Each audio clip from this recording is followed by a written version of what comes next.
اور پورا ادھیڑ عمر کا مرحلہ گزر گیا.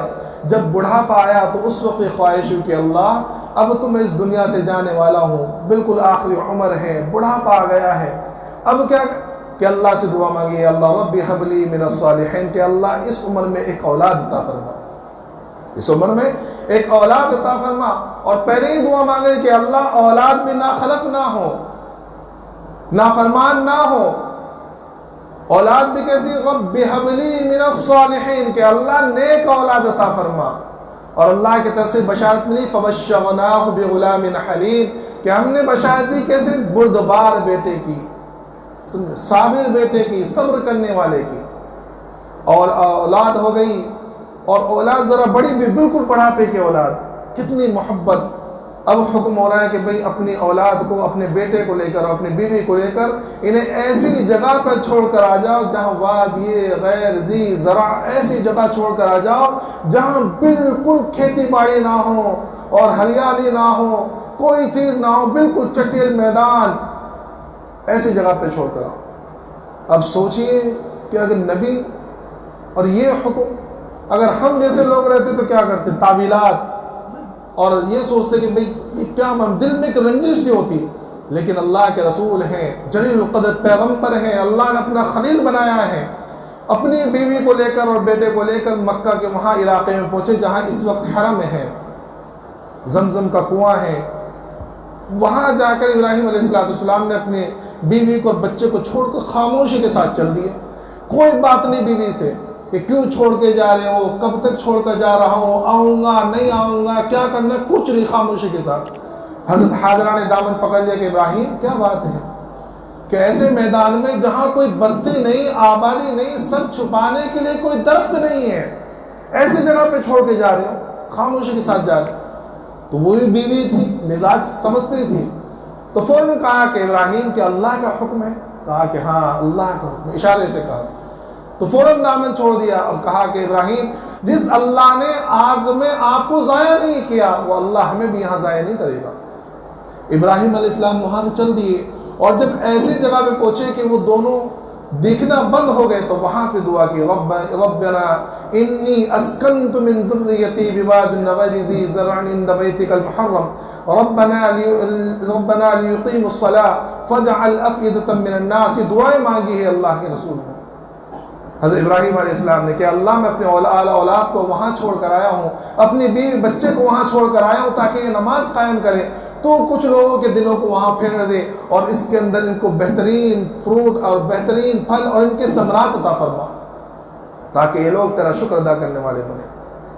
وہاں آبادی بڑھ گئی, بہت لمبا چوڑا واقعہ, مختصر طور پر, اور تھوڑے بڑے ہوئے, چلنے پھرنے لگے.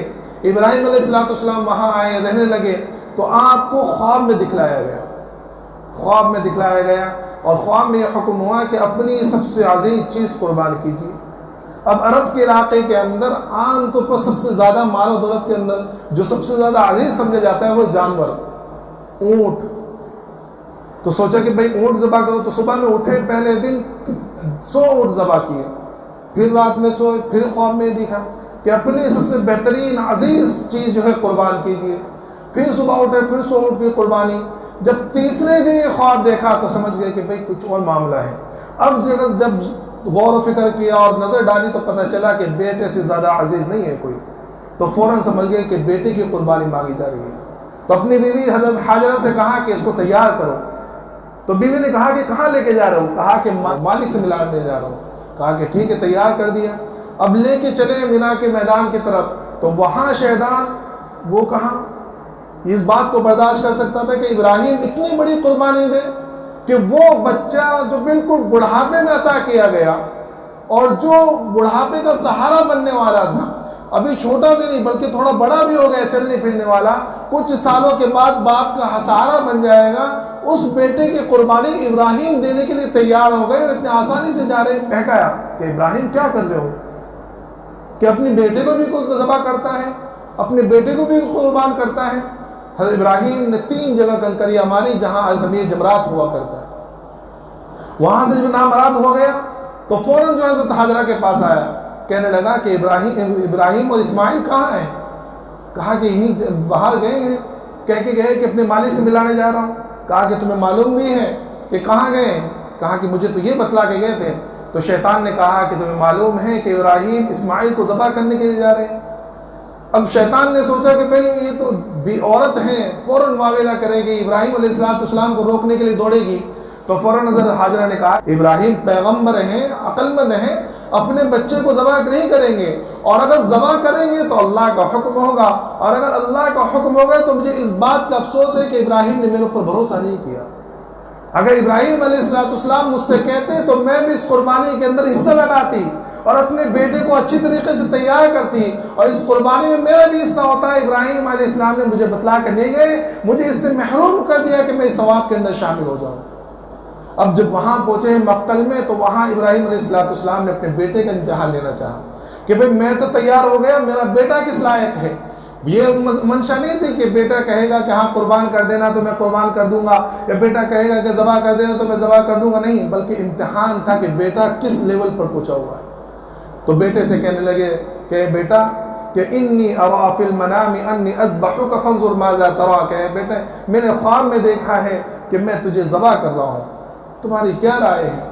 تو بیٹا بھی اسماعیل کہ جن کی پشت سے آقا مدنی محمد عربی صلی اللہ علیہ وسلم پیدا ہونے والے تھے، فوراً کہا یا ابت فعل ما تؤمر ستجدنی انشاء اللہ من الصابرین، کہ ابا جان جو حکم آپ کو اللہ کی طرف سے ملا ہے فوراً کر گزریے اور آپ مجھے صابرین میں سے پائیں گے۔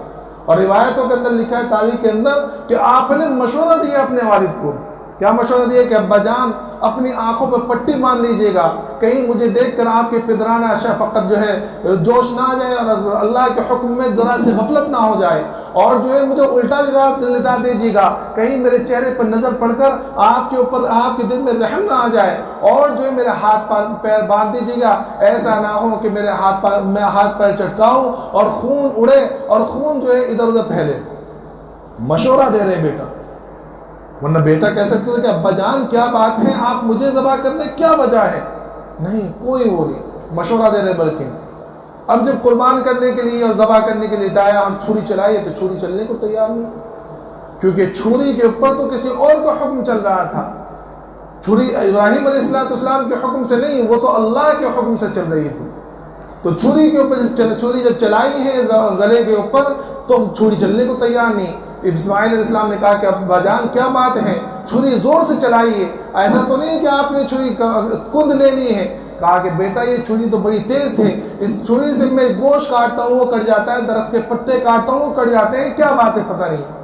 پھر مشورہ دیا کہ ابا جان ایسا کیجئے، لگتا ہے کہ حکم اس طرح نہیں ہے، آپ مجھے سیدھا لٹا دیجئے اور مجھے ہاتھ پیر کھول دیجئے، اور اب آپ کے آنکھوں کی پٹی بھی ہٹا دیجئے اور اس کے بعد ذبح کیجئے۔ پھر جب ذبح کرنے کے لیے تو پھر وہ مسئلہ ہوا۔ اس کے بعد جب ذرا زور لگایا اور زور لگا کے دیکھا کہ چھری تو چل گئی، لیکن جب دھیان دیا تو پتہ چلا کہ چھری کے نیچے جو ہے اسماعیل علیہ السلام نہیں ہے بلکہ جنت کا لایا ہوا مینڈا ہے۔